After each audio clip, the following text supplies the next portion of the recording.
Well, hello again everybody. Steve here, yet again. I'll just move out the way of this car. Okay, this is police story number 2.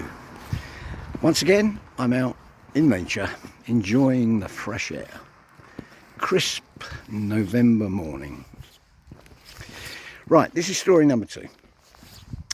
When you join the police, it's customary for the seasoned police officers to play a practical joke on you. It's, if you like, an indoctrination. It's alright, there's a car coming. It's an indoctrination. And everyone goes through it. I'll tell you about my one at some point. But this one was particularly interesting. We had a new girl, a lovely girl, won't mention her name. We just say her name is Leslie, because that is her name. And Leslie had been with us for a few weeks, really nice, fitted in very, very well. And we were scratching our heads thinking, well, how can we play the practical joke on her? So we came up with a plan, and this is how it was going to go.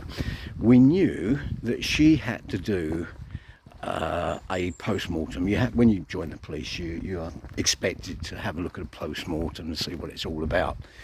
And so we knew she'd have to be in the morgue with another officer whilst a post-mortem went on.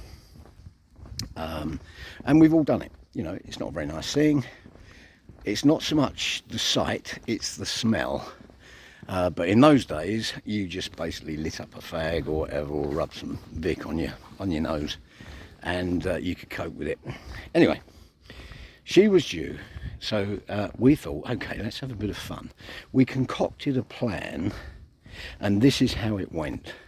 So she went to the autopsy, post-mortem, and coped very well with it. She was there with a sergeant who was in on the prank, and they did everything. And then, of course, you know, it was time to go, so they locked up, turned the lights off, and proceeded back to the police station. The sergeant then said to Leslie, I've left my notebook in the morgue on the side. Oh my goodness. Listen, I've got to get back to Nick, but could you nip back there? I'll give you the key, and you know, retrieve my notebook. You know, perfectly reasonable. So she said yes, of course, you did what you was told in those days. And so she took the key, went back to the morgue, and tried to get the skipper's notebook. Now, what she didn't know was that another colleague had been to the morgue with the spare key, had unscrewed the light bulb, and had poured out a bucket of ice cold water, which he got his hand in for the last 10 minutes, and he was standing behind the door, well, to the side of the door actually, to be precise.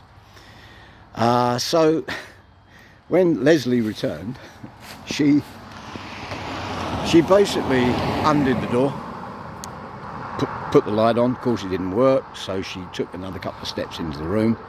The officer, using the hand that he'd had in the bucket for the 10-20 minutes or so, then grabbed her round the face with an ice cold hand.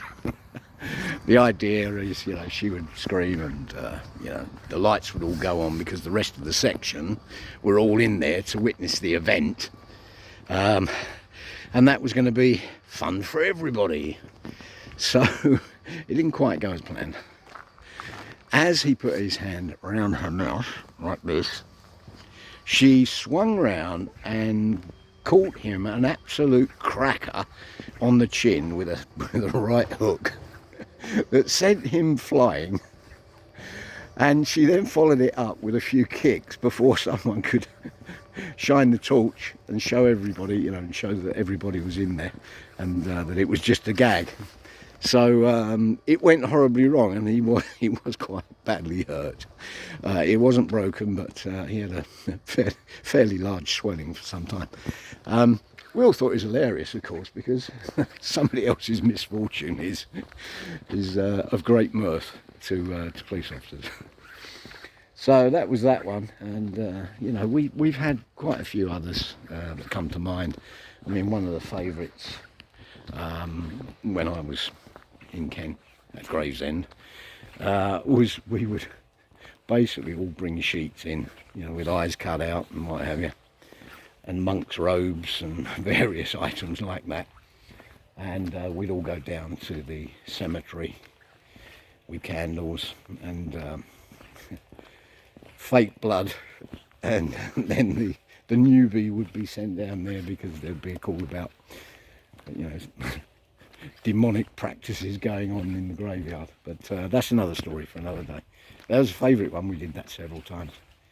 But anyway, I hope you enjoyed that one today. That's number 2, story 2, the Morgue. Hope you like. Please subscribe, otherwise you'll probably never see me again, although you might consider that a blessing. So yeah, if you enjoyed, subscribe and like, and we'll see. You know, it may get promoted, probably not, but anyway, it costs nothing. Thanks very much for watching. I'll see you next time. God bless you.